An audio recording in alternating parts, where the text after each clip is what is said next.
Welcome to the Late Show on the 5th of March, Wednesday.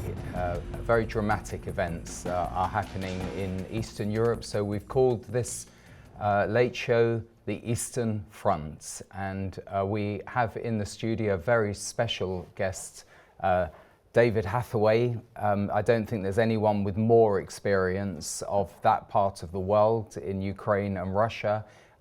David has the most extraordinary experiences, those who've seen his testimony, a deep understanding of the EU, a very close understanding of Vladimir Putin, of some of the recent history of the presidents of Ukraine. So we're going to be seeking the Lord and hearing from him about what is happening now in the peace negotiations with Donald Trump and Volodymyr Zelensky and Keir Starmer and the EU, and we're looking at the spiritual dimension. And I know there are many in the mainstream media who poo-poo anything to do with the spiritual realm, but we can see it unfolding before us tonight, and you can join the discussion. Any questions you want to put to David, you can see the SMS number and live at revelationtv.com on the screen. The fact is that some prophetic characters like David have seen this coming for a long time. So it's wonderful to have you with us. Dr. David Hathaway. Thank you. What a blessing. What a well, blessing. It's a joy to be here because I really feel this is, I've got so much to say because literally I've had more than 60 years experience of Russia and the Ukraine. And so I don't think anybody knows the situation quite as I do. Exactly. And also spiritual dimension. So when we were talking about what scripture should we put up on the screen at the start of the program, David said, well, it has to be Ephesians 6, verse 12. So we'll put it up on the screen. Do you want to read it, David? Yes. We do not wrestle against flesh and blood, but against principalities, against powers, against spiritual forces. And that's the thing that we've got to look at. It's wrestling against those spiritual forces, the rulers of darkness and the hosts of wickedness. Literally, that's the battle. And what we're going to be talking about is not just a political or a military battle, it's a spiritual battle. And we were talking before the program, and I said, well, I was there at the outbreak of the war, the so-called special operation in Western Ukraine, and I was asked to speak to the Baptist church. It was filled with refugees from Mariupol, which was being bombed at the time, and with terrible loss of life. But the Christians from the Baptist church in Mariupol had come to Chernivtsi, and it was quite shocking to see. I mean, it was a full church, and it was wonderful to see them, but to see, as it were, the fear and the shock in the eye sockets of a congregation, I shall never forget. But that was the verse that I preached on, was we're wrestling not against flesh and blood. Well, that's right. We have to recognize that. But you know, it's quite interesting because with my long history, in fact, I was very heavily involved after the Maidan revolution in 2014.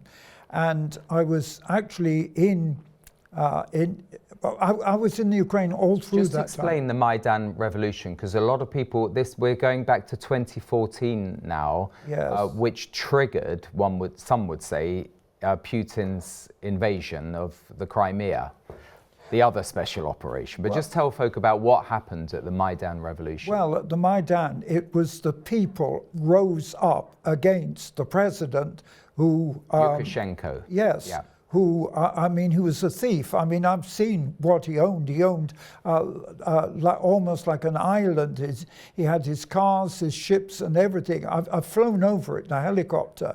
I've actually been in it and seen the gold and everything. Wow. But the people rebelled against him. And he was a Putin you're the puppet, if not. Yes. Yeah. You see, the difficulty is in 1991, actually, Ukraine was signed off as separate, given its freedom, and signed off as a separate sovereign nation by the Russians and the Americans. Who promised to keep their back. Yes. You know, to be the backstop that we're all, and security guarantees that we're talking about now, that was promised in 1991. Yes, and in 1991, Ukraine was the third largest nuclear power in the world. And they agreed to give up the nuclear weapons in return for guarantees from Putin and from, it wasn't Trump, but from the Americans, guarantees of freedom, and that they would support the nation against all outside attack. Yeah. That was, it goes back to 1991.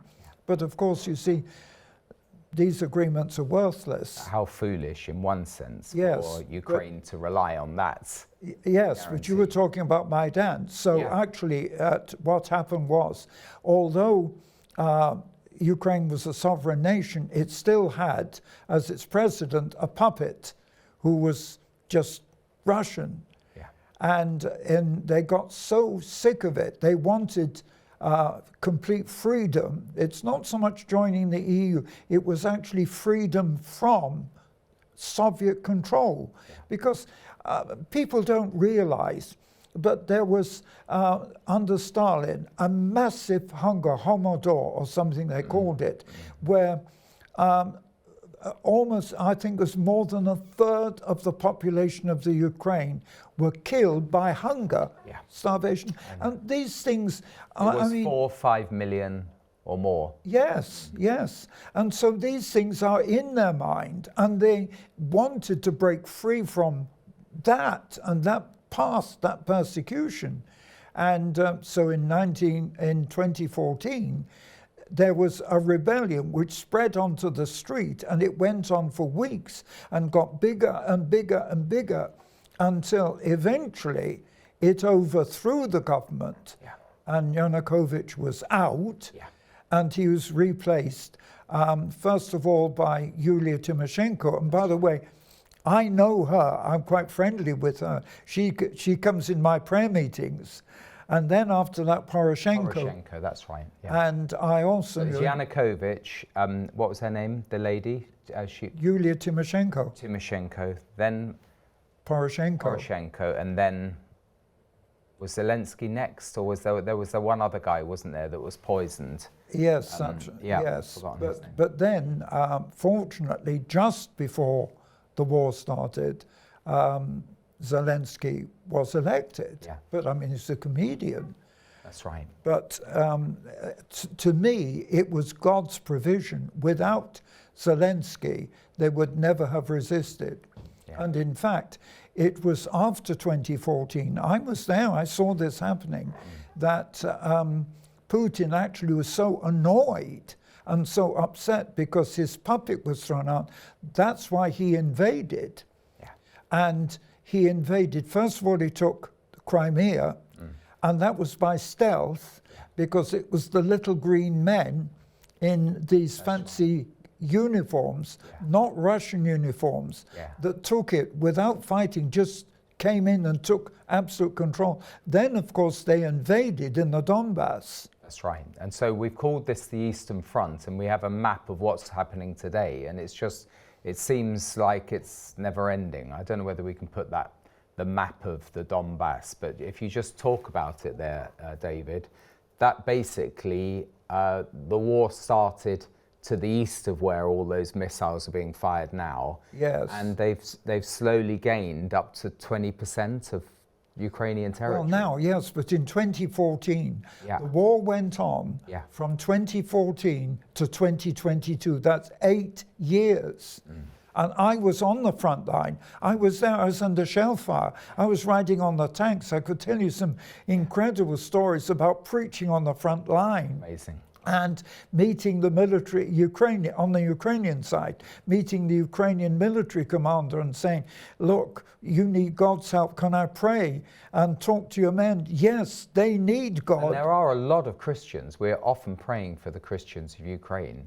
Oh. It's quite an active country. I mean, I've only known it in the West, but you're saying that there's a lot going on. Well, there was a tremendous revival. I mean, we had a revival in Russia itself that reached 80% of the country. Yeah. And even this man, I don't mention his name, personal advisor to Putin, told me that my crusades there in the time starting under communism. I was evangelizing under communism. That in itself is a story how I could get football stadiums and how we've seen the record since of what the KGB said about it. Yeah, amazing. It's a fascinating story. Tell us a little bit about Putin, because you know a bit of his background as well. Well, of course, because... And you were doing stuff, you know, during the Cold War, yes. You know, raising petitions. Well, Tell us about that. When I came out of the communist prison, I'd traveled the world preaching. I led hundreds of thousands to Christ simply with the story of God's miracle. But then I was so concerned that in 1975, Russia signed the Helsinki Accord, which guaranteed religious freedom and freedom of every kind. It's famous, that Helsinki Accord. And yet I knew that they were still imprisoning Christians. And I was very concerned that I found the head of the Baptist church, Georgi Vins. Yeah, my name, yeah. No relation that I'm aware of, because there's another guy called Dale Vince who supports the Labour Party, but you know, but it is a Russian surname, Vince. I set up the biggest Christian demonstration in London. Well, we demonstrated in 13 to get countries. him released. To get him released.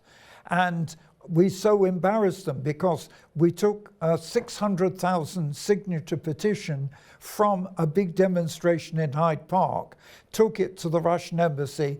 Instead of accepting it, they rejected it. They should have burnt it. And then some MP friends of mine took it to Geneva, and it was debated in the United Nations in Geneva. And we won. We got the guy out of prison. Wonderful. And that's where Putin at that time was based in the KGB, and also the head of the Orthodox Church. I forget his name, the Russian Orthodox Church. Yeah. I know Kirill, was he down there as well? Yes. But that is another issue, isn't it? Because in these territories that the Russians have taken control of, the evangelical churches and, you know, non-conformists are being confiscated. Yes. There's a terrible breach of the Helsinki Accords going on as we speak. Yes, but you see the whole history of Russia. I know the history of Russia, and I know what's behind Putin. I mean, the history of Russia is that it was converted to Christianity from Kiev. But that was an Orthodox Christianity, and they persecuted evangelicals, and it was only Lord Radford that saw the breakthrough and the first revival coming there. And then when communists came, of course, the first reaction under communism was there was freedom to evangelize. But then when communism established, it then persecuted the church. I was working with them. Through all those years, I was there, actually preaching in the churches. And smuggling Bibles. And smuggling Bibles, yes. 2 tons every time I took hundreds of tons of Bibles in. Wonderful. But the fact is, I could see what was happening because the churches were infiltrated, and the big Baptist church in Moscow had 6 pastors, and all of them were members of the Communist Party. Yeah. That's how they controlled the church. Yeah. So, I mean, I know that background. And unfortunately, under Putin, because of his relationship with the Orthodox Church, they are destroying the evangelical churches, which I opened. Yeah. I mean, I was there. I saw the revival sweeping, and So they're clamping down on it. they're clamping down on it, powerful. yes. By the way, the first text that's come in is saying, is it all about greed and obtaining precious earth minerals? What's your thought on that? Because that's all the talk in terms of Zelensky and Trump, is to sign a deal, as it were, on the rare earth metals and precious earth minerals. As far as Trump's concerned, yes. Yeah. It wasn't so much with Zelensky, No. but he was prepared to do it if he would get a guarantee of support. Yeah. And that's why the argument came in. But the implication is quite far-reaching, isn't it? Because as it stands, that deal would be covering areas that are now occupied by Russia. Yes. No doubt, in the east. So, you know, giving Trump, as it were, or the American companies, mining companies, access, it seems like a recipe for trouble to me. Well, it is, There we have because the map again. because actually what's happening is this. The Russians have already taken about a third of the areas containing the minerals, and Putin has offered a mineral deal direct with Trump. Now, Zelensky is wanting to, well, he didn't want to, but Trump is asking Zelensky to do it. But the danger is, who's going to supply the materials?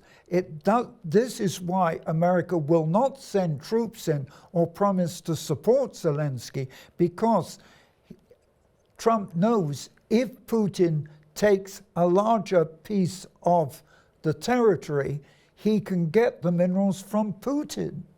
Yeah. And then, if you remember... So he's quite relaxed. Of course he's about relaxed. whether or not the deal goes through, yeah. Yes, I mean, the whole thing is very dangerous. I'm very involved. My biggest office outside the UK is in Kiev. I have staff in Kiev. I was talking to them today. Our main TV studio is in Kiev. And I have a relationship with everybody from government down. Just we've put up on the screen, you know, Eurovision. Just explain, not the whole story, because we have had it on Revd TV before, but that's the ministry that's based over there, and the Lord gave you that name, and it's not the Eurovision Song Contest. No, it's not the Eurovision Song Contest, but it's based on, because the whole of my life was based on a vision that God gave me for Europe, which was shown in the film we produced in 2000, That's right. 20 years ago, Yeah, The Rape of Europe. That's right. So really, that was based on the vision that God had given me for Europe. So that's why we have... While you've mentioned that, because I remember that film, and it is excellent if you can get it. It exposes the spirit behind the EU, and it had a lot, quite an influence on me. But just explain. You've talked about the Maidan revolution, but Yes. It did look as though the EU were manipulating, and even now they're talking about Ukraine being a member of the EU. Just for folks who are watching and may want to comment on it, is there another angle to it? You know, you've got the Americans, you've got the Russians, and then you've got the EU, you know, talking about having an 800 billion release of credit to create an EU army. What's happening, David? Well, the amazing thing is that in the early years of Putin, we actually believed Russia wanted to join the European Union. Yeah. And the Americans believed that's why the Cold War was coming to an end. We believed that actually the Russians, particularly under Gorbachev, would have joined the European Union. And I never forget, the central squares in Moscow were named after different railway stations. And one of the the square in the central of Moscow was renamed Europa Square. That's right. And all the symbolism from the European Union were there. Amazing. So the interesting thing is that it appeared as if Russia would actually join the European Union. Amazing. And people don't realize this. But you see, what really upset Putin was when his man in Kiev was overthrown and replaced by somebody who believed in freedom. Yes, there was a move to join the European Union. I don't think they ever will, but yes, there were moves, and the European Union was involved. But you see, I saw a big revival already take place in Ukraine, and the Christians didn't want to join the European Union simply because the conditions of joining the European Union, and by the way, this is going to affect us, if Starmer tries to skip, one of the things is you have to accept LGBT. We'll come back to that. That's a really interesting point. Hold that thought, hold it right there. Just in case you're thinking, well, what's all this got to do with today's news? PMQs, always on a Wednesday at 12 o'clock, I think, or just after. This is a short clip from Parliament, the questions from Kemi Badenoch to Keir Starmer. It's all about the subject we're talking about. So we're going to have a drink of water, and please watch this. And please email in. We've got quite a number of emails coming in, but it'd be good for you to be part of the programme. Kemi Badenoch. Thank you, Mr. Speaker.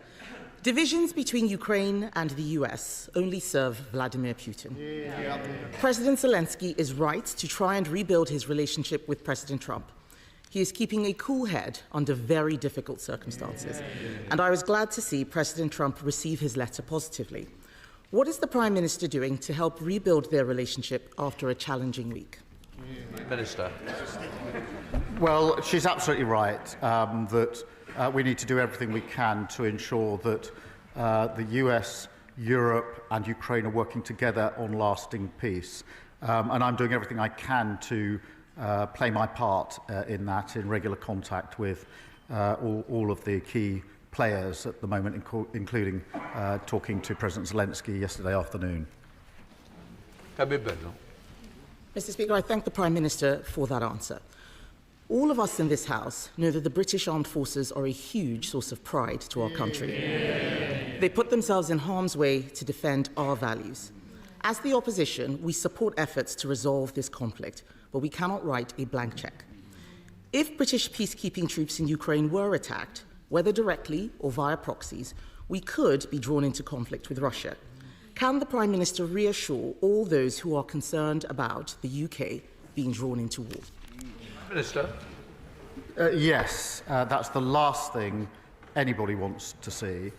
And the whole point of ensuring that there's a lasting peace and that any deal, if there's a deal, is defended, is to avoid conflict, to ensure that we do have peace. The way to ensure we have peace is to ensure there are guarantees for any deal that is in place, because the surest risk that there will be conflict is if Putin thinks that he can breach any deal that may be arrived at. The Prime Minister is quite right, and we on this side of the House agree with him. The objective for his visit to Washington was to get that US security guarantee for Ukraine, and I commend his efforts in this very difficult task. But nonetheless, on Monday, the United States withdrew military aid for Ukraine. Can he update the House on the steps he is taking to persuade America that it is also in their national interest to provide a security guarantee? Prime Minister. I'm pleased to inform the House that on Thursday of last week we did discuss security guarantees. The President made absolutely clear his commitment to Article 5 of NATO, absolutely clear that he would have our backs because of the relationship between our parties, and agreed that our teams would sit down together to talk through security guarantees. I've spoken to him, I think, 3 times since then on the telephone, because it is vitally important that we work with the US, with Europe and Ukraine and make sure that if there is a deal, it has proper security guarantees in place. Kemi Badenoch. Mr. Speaker, I know the Prime Minister is not able to comment on specific intelligence matters, and I'm certainly not asking him to do that. However, there are concerning reports that the United States has instructed Britain to suspend intelligence sharing with Ukraine, and other reports that Five Eyes itself may be at risk. We need to make sure America does not disengage. There are some in this House who argue Europe should go it alone. But does he agree with me that without this country's greatest ally, any peace agreement would place a terrible burden on Britain and our taxpayers? Prime Minister. Well, I do agree with her wholeheartedly, and that's why in the debate we had just 2 days ago, I've always been clear that we need to ensure that the US, the UK, Europe and Ukraine are working together, but we must not choose between the US and Europe. We never have historically, and we're not going to do so now. It's quite a revealing PMQs. One is it was really subdued. And the second is this idea of security guarantees. Yes. You said America's not going to give security guarantees to Ukraine. Well, no, they won't. You see, they're worthless, because I can show you, and you can put it on the screen. In 2017, it was Trump, when he was President of the United States, made an agreement with Afghanistan over the minerals. Yeah. And they gave a guarantee that if Afghanistan would let them have the minerals, they would guarantee the peace in Afghanistan. What happens? Only Biden. 4 years later, they pulled out completely. There was no defense, just abandoned them. Shocking. Completely. So what guarantees will Trump give that he will keep? But also, the Americans don't want to get sucked in to a commitment of effectively boots on the ground. Now, what Starmer said just then is, oh, of course, we've got Article 49 of NATO, but Ukraine isn't NATO. No, they're not. And Trump will not give any guarantee to a non-NATO country. No, and they don't want Ukraine to join NATO. And of course, Putin is influencing Trump by saying, if there's going to be any peace, there must be no condition of joining NATO. But now Trump himself is talking of withdrawing from NATO. And I mean, this is North Atlantic Treaty, which has kept the peace since the end of the last war. So where are we? Where America, yes, we've been too dependent on America, but unfortunately, that's no guarantee to Zelensky. And I'm going to be very clear that who can give guarantee unless the Russians are pushed right out, every Russian out of the Ukraine, then there's a chance. But all the time that the Russians are there, if there is a peace agreement, all that Putin will do is rearm and prepare again, and he will not rest until he controls the whole of the Ukraine. Very powerful, very powerful. I was up in Estonia also shortly after the invasion began, and then travelled across from Tallinn, across the Gulf of Finland to Helsinki, and you really get a sense of Putin's mindset, if we try to put ourselves in his shoes, coming from St. Petersburg, which is just so isolated, as it were, surrounded by the Baltic states, Finland, and they've got this little port, right on the eastern corner of the Gulf of Finland. And I'm sure in his mind he would want Ukraine and the Baltic states in that order. Well, if he had half a chance. Yes, because you see, the difficulty is Russia owns Kaliningrad. Now, Kaliningrad is between the Baltic states. And they've got very limited access. Now, the access from Latvia to Lithuania is a narrow corridor, and it would take very little for Putin to send a small number of troops to take that. But you see, I know the background to Russia. I know too much about Russia. And years ago, 30 years ago, when I was evangelizing in Russia, a Russian said this to me. He said, "You in the West don't understand Russia. You think we're Europeans. We're not. We're Asian." Now then, I studied the history, and you see, it was Genghis Khan who, from Mongolia, invaded and conquered Russia. And it is the spirit of Genghis Khan that's in Russia today. It's never gone. This is why it's a spiritual issue. And Putin is motivated by the same spirit that led Genghis Khan to conquer much of Europe. You know how far he came. He came to Rome within a short reach. They took part of Spain. They took large parts of Europe. So that spirit is driving, and it's a demonic spirit. Come on, it's a demonic spirit. That's right. That's driving Putin, and he will not rest. There's something also that's very similar, and that is the tactics of Genghis Khan was to devastate the cities, to wreak fear among the rest of the country to surrender. Yes. But Ukraine hasn't surrendered, so it's it didn't work in that case. But yeah, there's something you said, David, just before we went to the PMQs. And that is that the LGBT issue is part of the mix. And when the war broke out, you always get it on the 24/7 news channels, asking everyone, all the experts, what's going to happen. And I never forget on the BBC, the head of GCHQ, the intelligence service in Cheltenham, was asked, what is it that we're fighting for? What is the issue? And he said, it's LGBTQ values. Can you believe it? It's shocking. And then when you put that together with, I was talking with my wife Simone earlier this week about the fact that I said that I think that the conscription is coming to Germany because of Friedrich Merz is saying that they're going to release 500 billion euros. They're going to lift their debt ceiling and fund, a German army. Yes. The EU is talking about releasing 800 billion to fund an EU army, but they don't have the army.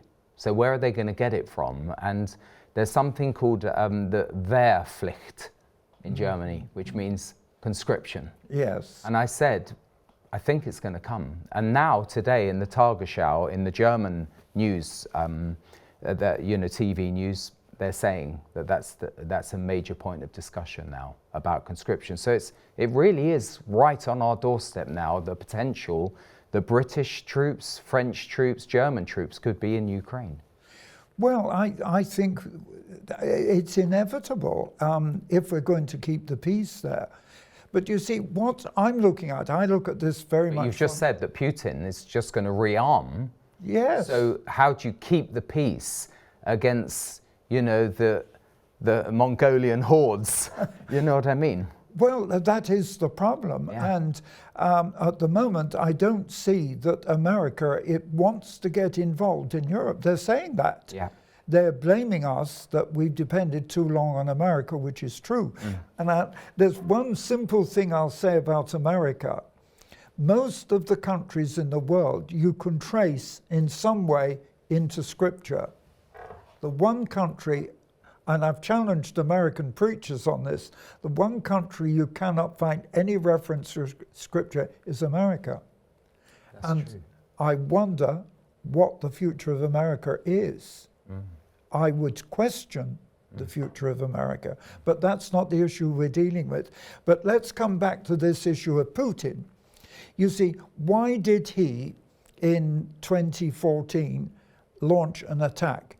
Because he thought he could change the government. When that didn't happen, in 2022, he believed that if he would have a big enough army on the borders in Belarus, a big enough army, They'll capitulate. that Ukraine would capitulate and the government would be changed. Now, if you've noticed, one of the conditions Putin is putting on any peace agreement is that Zelensky stands down. Yeah. And Putin would expect to put a Russian Puppet. person as a puppet in. But all these things, I mean, in the end, when you know the history, it becomes so clear that Putin doesn't have to defeat Ukraine if he's got a Russian puppet controlling it. He's got control of Belarus as well. Marilyn just writes, I hope Howard's feeling better. Yeah, if you'd have seen Howard this morning, he was really, what's the word? Sniffling. Not in a bad way, but just he needs to rest up. So thanks for asking after him. Marilyn also says it's quite alarming. I read that an eminent Russian wrote that he knew Trump in the 1980s and said that he had become compromised by the Soviets. So who's the communist? I don't know the detail of that. Have we been fooled by this deal with Trump and Putin in the guise of peace, where Putin and his Russia take control of all? Your guest will know who I mean. I don't know what that means, but let's keep reading some emails and then we'll...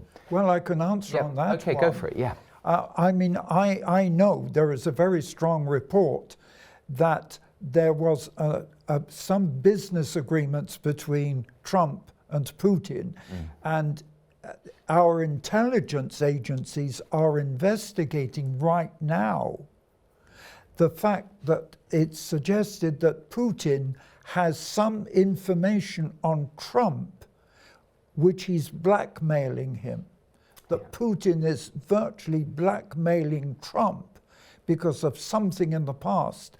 And you know that one reason why Trump doesn't like Zelensky is because he blames Zelensky for interfering in the 2016 election. That's right. I mean, no, it was quite innocent what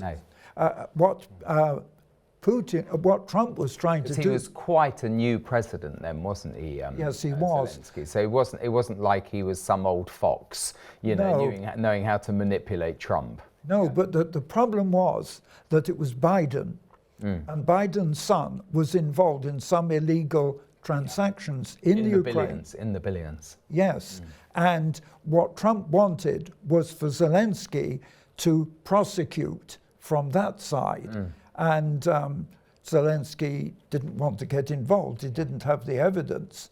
But for that reason, Trump has something against Zelensky on a personal. And if we're not careful, this is going to very much come down to personal issues.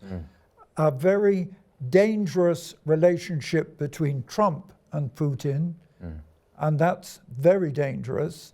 And the other thing is the relationship against Zelensky. And when you look at that meeting in the White House... Unprecedented. It was staged. Yeah, well, it seems absolutely shocking for anyone watching it. It seems some of it was a bit of a spectacle.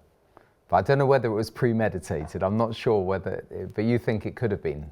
I think it was premeditated because of the very way that it happened, that the vice president comes in and sparked off the question.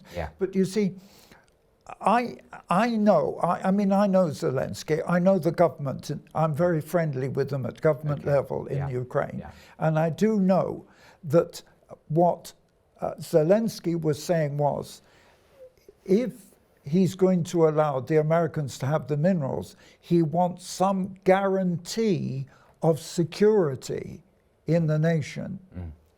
And that was why Zelensky wasn't open to signing the deal, because Trump and Vance refused to give any guarantees. And Zelensky's idea is the only way out of that was to have a big bun fight in the Oval Office in front of all the cameras. Well, that's what happened, but Trump liked that because, for 14 years he had a big television program doing exactly the same thing that he enacted in the White House a few days ago.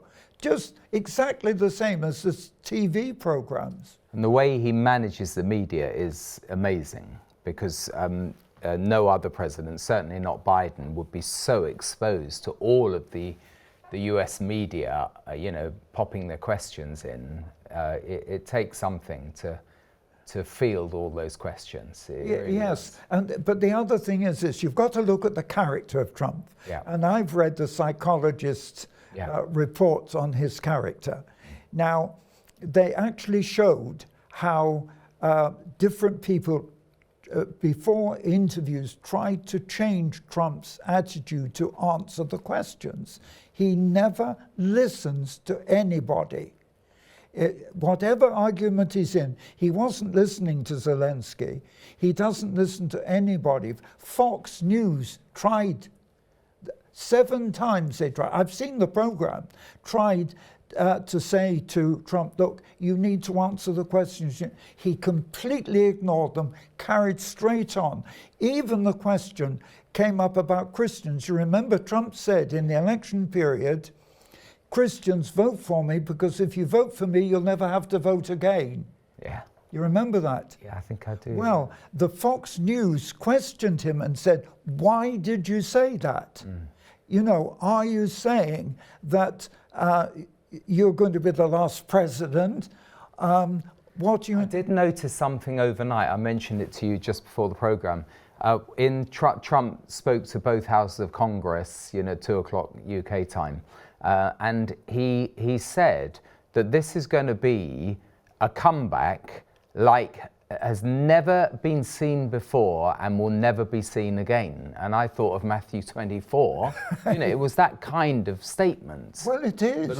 But the question is the comeback going to be the Great Tribulation? I mean, what is that comeback going to be? Trouble like we've seen never before. It could end up with the Great Tribulation. We're not far off from it. The tribulation is closer because the way the world is at the moment, we're closer to it than we've been before. Yeah. But Trump will not listen. That's the whole point. He's playing to the gallery, as we say. Yeah. He wants people to like him, to approve what he's doing. That's why he's trying to say, I'm going to be the greatest president in America. Yeah, great George Washington. Yes. I know. You can't believe he's in the position he's in, but he is. And but I felt also that Zelensky was using the same spiel that he was using with all Western leaders, and that is, which is true to an extent, that if Russia takes Ukraine, you're next. Yes. And that triggered Trump. Yes. Because he says, you can't threaten us. That you can't use that kind of blackmail on us. And I felt that Zelensky possibly, because he was tired after all the flying he's doing across to the States, that he sort of misjudged how to play Trump. So saying that to Trump, as you say, he won't accept it. He won't accept that kind of challenge. And he said, you're gambling with World War III. And we've just got an email coming in from Liesel saying, I notice all EU countries are increasing their defence budget. Are people expecting World War III? I'm glad to say I'm safe in God's hands, and soon enough the Lord will return to take us home. But the very fact that Trump's using that language, and we've got now Starmer linking all of these European leaders, including Trudeau from Canada, and they're doing, a massive build-up of rhetoric, at least. Well, they are, but I mean, this is the build-up. The danger is because why is Europe rearming unless they're afraid of what Russia will do? Yeah. They're not just rearming because of Ukraine. They're rearming because they fear that Russia will not stop at the Ukraine. Yes, it's a major danger. Susan says, what you have just said, David, is exactly what I was wondering. Trump is set to get Ukraine's minerals either way. Yes. It's very, very bad, Susan writes. And Cynthia says, why do people bob up and down in PMQs? I doubt many people watch it unless you're into politics. is because they want to catch the speaker's eye, Cynthia. And that's the only way. It's a protocol. You have to stand up, and the speaker then has to, give you the floor. Yes. Yeah. But in the studio here, we can't bob up and down because otherwise we'll rip all the wires off. Yes. What specifically should we be praying for in the next few days?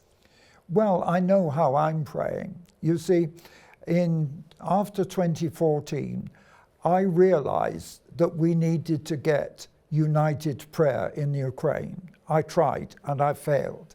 But then the Holy Spirit showed me how to deal with it. And I went to the head of every Christian denomination. I mean the top, whether he's a bishop, an archbishop, or a cardinal, or whatever they called him. And I challenged them and I said, this was by 2015, this is what I was saying. I said, the politicians and the military will not stop this problem. Because the war didn't start in 22. The war started in 2014. I was on the front line. I was there under shell fire after 2014 and 2015. So that's when the war started. People forget about that, Yes. that Malaysian Airlines flight shot down. People forget this. Yes, they do forget this. But what I said to the Christian leaders was, look, the only way to stop it, only God can stop this. And I said, you need to unite in prayer. And we succeeded in Ukraine in doing something not done in any other nation in the world. We got every single Christian denomination to forget religion. And I said, we meet together in prayer on 3 conditions. 1, there's no religion, only prayer. 2, that you have to accept the Bible is the only authority in your church and salvation only in the name of Jesus. Every leader, including the Orthodox, the Catholics, the Seventh-day Adventists, everybody, all agreed, and we joined in prayer. Yeah. And don't forget, as I said earlier, I was leading a big prayer meeting with thousands of people 4 days before the war started. And I said, I'm praying 3 things. 1, that no Russian soldier will enter Kiev. They didn't. No. And we eventually had a prayer meeting with 5,000 people in Bucha. Which was where they were terrible. That's where they were turned back. Yeah. Secondly, that if the Russian army invades, oh God, I'm asking you to destroy the Russian army in the same way you destroyed the Egyptian army when they attacked Israel. And thirdly, Putin, I cannot judge Putin. Only you, oh God, can deal with Putin. And we have to pray that God, I'm going back in there. In 10 days, I'm going back. Yeah. And I'm leading prayer. And the major issue is this, oh God, you must now deal with Putin. It's not Russian people. You see, I love Russian people. I was in prison with Russian people. God loves the people. They're victims, many of them. They're victims under Satan. They need salvation. I mean, the biggest crusades I've ever held were held in Russia under communism, filling stadiums. It's incredible. But we must continue to pray for them because there must be so many believers over there who are under this terrible oppression. The trouble is they're not only under the oppression, but I'll tell you, I know these leaders, and the only way they can keep their churches open is to agree with Putin. And they are. But look, I worked with the underground church in Russia for 30 years. And the churches were divided. You had the recognized churches controlled by the KGB, and you had the underground churches. And we're going to have to see that. And what I'm so worried about is if Putin takes Ukraine, he will destroy the evangelical churches. And the revival that's gone on there, Putin will stop it. He's already killed, in areas that they've captured, they've killed friends of mine, pastors, because they wouldn't give in. Bend the knee. Eddie says, following the decision by the Donald Trump administration to suspend military aid deliveries to Ukraine, the US has cut off intelligence sharing with Kyiv. I've heard that, and he's been trying. We saw in the questions time with Starmer a question by Kemi Badenoch on whether he's cutting off the UK providing intelligence, but apparently it's only US intelligence. But Eddie says, how long will it be before Vladimir Putin nominates Trump for the Order of Lenin? Well, yeah. Yes, but the strange thing is, Putin wants the Nobel Peace Prize. Did you know that's what he's Trump does. So Trump wants the Nobel Peace Prize. Well, how can he get it unless they get peace in Ukraine? Yeah. On another attack, Mark writes, this stuff is all a smokescreen regarding Trump. Christians should judge him on the appointment of judges that overturned Roe versus Wade. Israel always went into captivity due to worshipping idols that involved child sacrifice. Abortion is child sacrifice to Moloch. The Bible is a story of blood, and the shedding of innocent blood is the greatest charge against humanity. 700 babies a day is sacrificed through abortion in the UK alone. Mark from London, married to Joanna, the pro-life advocate from the USA. So Mark's basically saying Trump has done a lot of good, and he's also stood against the trans. On the domestic front, he has stopped, men competing in women's sports. He stopped the transgenderism in schools. So it looks as though he's mixed. There's a mixed bag in terms of what Trump is delivering. What's your thought on that? Well, there is, but I quite agree. That one of the first things he says is there's only two genders. Well, of course, that's what the Bible says. Right. Yes, the trouble is that some things... But in Britain, they're not saying that. And Keir Starmer wasn't able to say what a woman was and said he's an atheist. And so we've got a complex bag in our democracy, haven't we? Well, it is. It's a very complex situation. But... I'm at the end of it, what comforts me is God knows in advance. God knew before this happened that it would happen, and God has to have an answer. And what I'm praying is that God will find the solution for the Ukraine. And I'm going back in there to pray with them that God will intervene on their behalf. And it won't be Trump, it'll be God's power. Look what a miracle. Yeah. If God's power delivers Ukraine the way God delivered Israel. Yeah. And in one sense, we're approaching the 80th anniversary of the end of the Second World War. Yes. We were delivered through prayer. We were. Weren't we? Yes, very definitely. Yeah. This is from Sveta, who says, just want to add to the long story of Ukraine since the Soviet Union's collapse. Till 2022, when the Ukrainian president was warned about Russian attacks, he ignored it. He was using money for building roads instead of investing it in the defense of our country. She's from Sveta's from Ukraine. There are so many collaborators in Donbass working for Moscow. I agree with you. Only God can stop it. We need a miracle. Well, we do. We know. I was evangelizing. I evangelized a lot in Lugansk and in the Donbass area. And it's very interesting that that area, more than any other, was not as open to receiving the gospel.